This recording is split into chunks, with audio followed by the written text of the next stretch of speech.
Oke, ketemu lagi sama narasumber yang kemarin. Narasumber aja. Biasanya orang sebut namanya siapa biasa dipanggil orang? Udah kau sebut nama Kupan Ispan lah. Orang kan beda. Kenapa aja? Jadi kita Ispan. Oke. Jadi sama Ispan nih dia minta pendek-pendek aja. Kalau aku pendek gitu. Bukan. Maksudnya biar tidak terlalu panjang kali orangnya. Yang sebelumnya itu apa namanya? Intermezzo aja, Intermezzo bilang aja. untuk salam perkenalan ya kan. Biar nampak ketemu di mana. Karena kau tuh susah diajak Kenapa? video. Ya tanya apa diri kau kenapa kau susah diajak video. Tapi kau tuh jarang mau apa namanya? Publish di depan. Mungkin karena udah bosan bro. Karena kan dulu pengalaman kita kan Konseptor. pengalaman kita dulu udah jadi orangnya, maksudnya jadi artisnya, orang yang di depan panggungnya. Jadi sekarang kita udah ke belakang panggungnya. Orang merasa kan belakang panggung nggak keren, nggak mantap. Padahal orang-orang nggak tahu bahwa belakang panggung itulah penentu bagus tidaknya orang yang di depan panggung. Ya benar. Tapi Jadi kalau misalnya orang yang sudah masuk ke dunia entertain atau ke dunia seperti itu, pasti dia ujung-ujungnya ingin menjadi orang belakang panggungnya, atau lebih tepatnya ingin menjadi atau membentuk sebuah manajemennya. berarti kan nih mau ada niat ini ya? Buat manajemen. Betul lah. Ada ya? Di bidang apa tuh kira-kira? Bidang apa? Niat ini bidang apa? Begini, karena kita lihat negara ini, bahkan bukan negara, dunia ini sebenarnya yang megang itu orang politik. Jadi kalau lebih baik ya kita megang manajemen politik.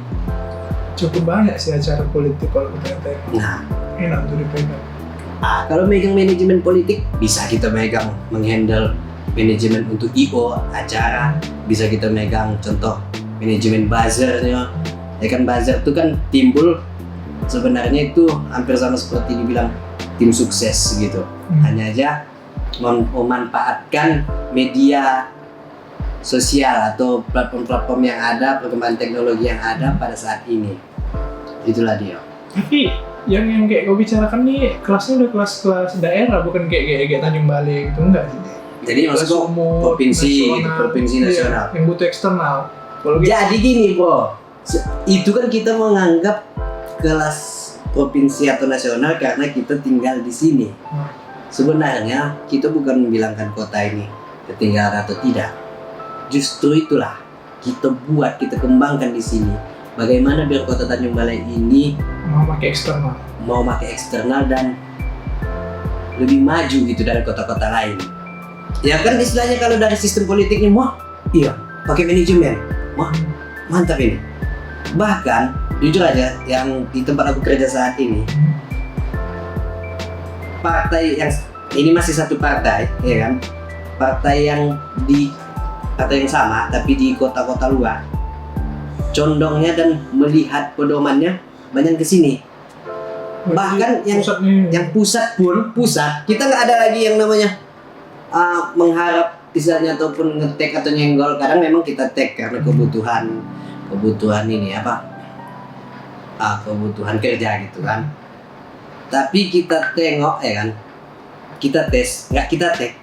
Yang pusat pun melike dan memerhatikan. Bahkan official pribadi ketua umumnya pun memerhatikan. Berarti tanpa kita sadari kita berhasil membawa nama kota ini ke tingkat nasional dalam manajemen politik walaupun partai ini, ya kan? Jangan pala kita sebutkan nanti terlalu terbelakang kali partai ini. Yang pasti aku memang berharap manajemen politik. Kenapa bilang seperti itu? Tapi manajemen ininya ya, buzzernya ataupun sosial media dan sistem campaign segala macamnya kan. Kenapa seperti itu? Karena gini, pemerintahan dipegang oleh satu kepala daerah dengan wakilnya. Itu dipilih dan duduk dari mana? Dari partai. Partai itu politik ya. Berarti yang memegang kekuasaan di daerah ataupun nasional. Jadi hubungannya partai. Jadi gini, kalau kita sudah memegang itu, pasti event-event ataupun can ya, apa namanya itu? Peluang untuk mendapatkan pekerjaan itu lebih besar gitu. Walaupun kalau kita jadi IO bukan di politik, ya kan, kita pun bisa mendapatkan peluang itu. Tapi kan bangun branding itu kalau tidak dijalani dengan yang namanya relasi, tetap juga bohong kan. Sedangkan yang buat agenda acara-acara ini kebanyakan pemerintahan, kebanyakan di politik kalau yang di buat kota kegiatan. kecil ya. Kalau di kota besar Kota besar, nah, banyak masyarakat biasa pun buat. Tapi kan maksudnya kan kalau yang namanya masyarakat, contoh kalau kota besar kita udah ceritanya budgeting. Kalau masyarakat ya budgetingnya bukan maksud kita anggap masyarakat pusat atau kota besar nggak mampu membayar kita sampai sebesar mana, tapi kan lebih besar lagi dia kalau dia budgetnya yang sudah tertulis di anggaran. Contoh ya kan, kami mau buat video sinematik gitu contoh kan, 3 menit berapa, kita bisa ajukan 35 juta, deal.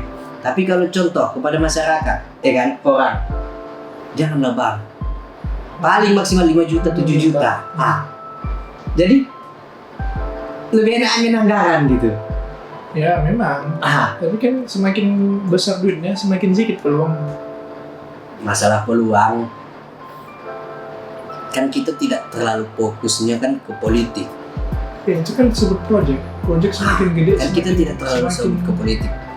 Ya muncul. Tapi kan kita tidak sebut utamanya politik. Kita bisa ambil job-job luar juga. Tapi yang pastinya, kalau dia anggaran, memang gue bilang sedikit peluangnya, tapi pasti. Iya pasti. Sedangkan yang lain, pasti jumlahnya, tapi pasti kapannya enggak. Siapa bilang? Aku. Nggak? Kalau gue bilang tak ada pasti kapannya, takkan mungkin ada namanya RAPBD, rancangan perubahan anggaran pendapatan daerah begitulah kan. RAPBD baru perubahan, istilahnya rancangan dan perubahan takkan mungkin ada kalau misalnya aku bilang tak pasti.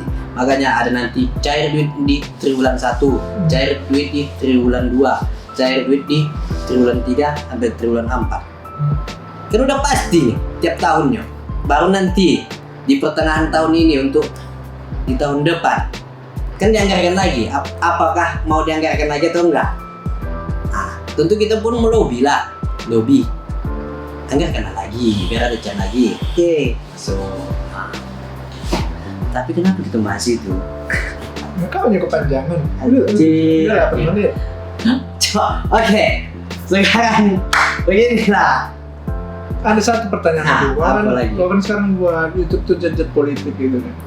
Iya kan? Berarti kau tahu nih siapa yang bakal fix mencalon presiden? Kalau fix kita belum tahu karena itu semua nanti akan fixnya itu yang mengumumkan tetap KPU. Ya kan, tetap KPU karena banyak syarat termasuk apakah ide independen atau melalui partai, ya kan, baru partainya lolos atau enggak verifikasi untuk pencapresan atau pencalonan, ya kan. Jadi yang saat ini menyuarakan dirinya ikut siapa-siapa. Kalau misalnya fixnya dia nggak fix, yang menyuarakan. Ada kode memang dia ikut gitu. Kandidat, ya. Kandidat yang saat ini yang maju 2024 ya. Kandidat yang saat ini maju 2024. Ada memang nampak udah beberapa. Karena yang sudah menyatakan siap maju.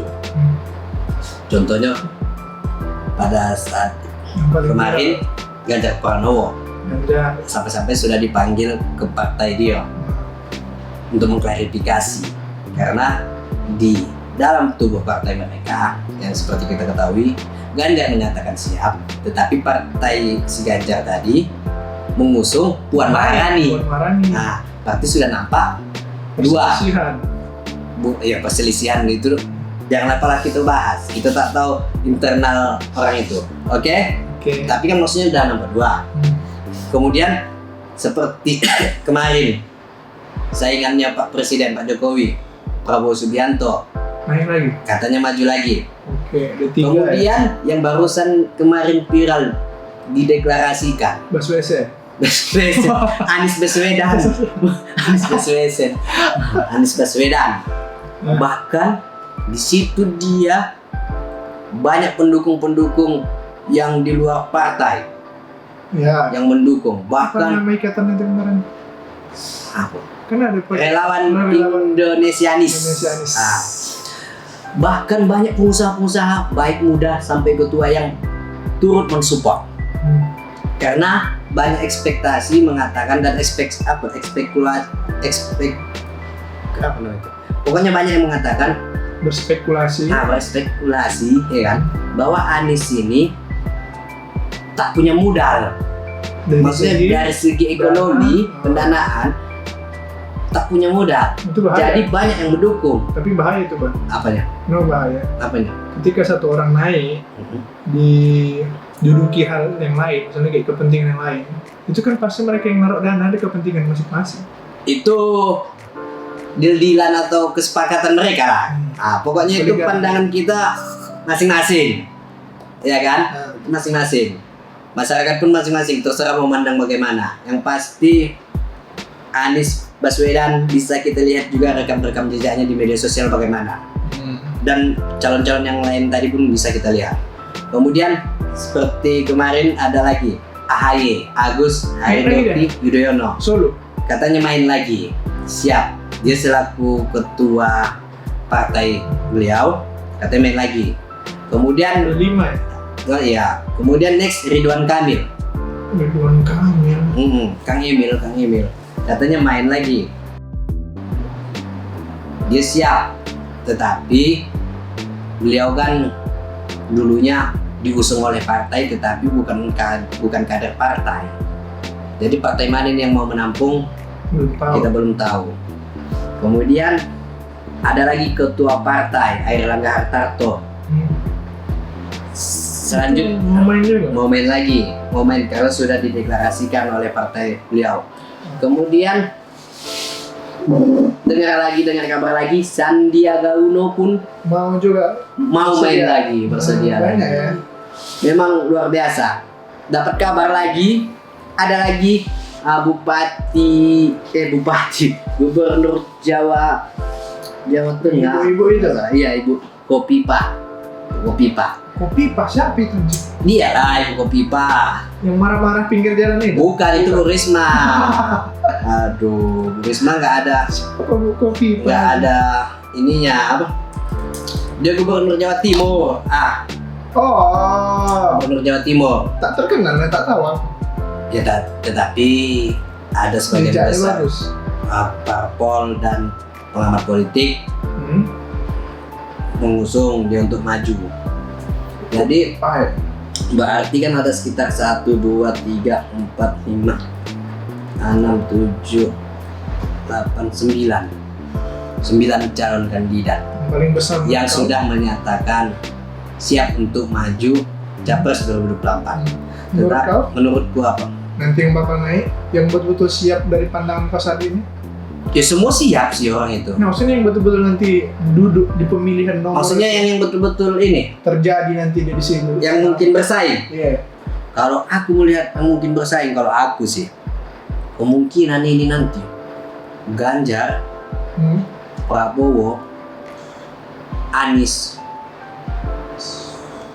Ridwan Kamil, Puan Maharani. Ridwan Kamil sih aku masih muda cuy. Bakal mundur dia. Yakin enggak? Paling kuat di 2 cuma 2. Ini kemungkinan 3 ini.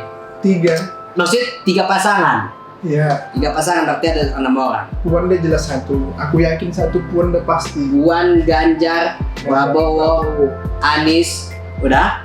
Anies pasti gabung. Sandiaga Uno. Sandiaga Uno belum kuat. Ridwan Kamil. Berarti Sandiaga tidak. Agus berarti.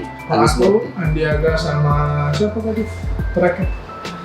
Sandiaga Ridwan Kamil. Ridwan Kamil belum, karena terlalu muda. Tapi kalau permainannya 3 pasang, Cuk, takkan mungkin ganjil. Ridwan Kamil mau itu main. Nah ganjil dulu kita kan ganjil. Tak, woi, siapa wakilnya? Maksudku? Ya ini masuk ketuanya saja. Oh, kalau Wakil tak. kalau ketuanya itu yakin aku bergabung gitu. Kalau ketuanya itu bergabung itu. Tapi 3 ini bakal 3 capres cawapres, maksudnya 3 pasang calon ini. Aku yang paling keras itu cuma Anies, Prabowo sama Puan. Cuma 3 nya. Berarti Ganjar kena tahan. Ganjar kena tahan. Ganjar tuh ada Yakin masalah. kau? Ganjar pasti bermasalah. Ini seru ini. Tunggu. Ah. Ganjar bermasalah. Sandiaga Uno masih muda, AHY masih muda. Berarti kau yakin Ganjar tidak akan maju di Capres 2024? Enggak yakin. Alasannya karena dia bentrok. Dia bakal maju. tak akan mungkin dia dari partai lain. Iya, tak mungkin. Ya kan? Alasannya kenapa? Pasti tentunya akan dikupas di video yang akan datang. Paling kuat jadi wakil sih, Bang. Paling kuat jadi wakil. Itu paling kuat ya. Paling kuat. Kalau memang betul jadi wakil, ya kan? Wakil. Ya. Kalau tak wakil, tak akan mencalon. Akan mencalon. Karena akan kita kupas di video selanjutnya.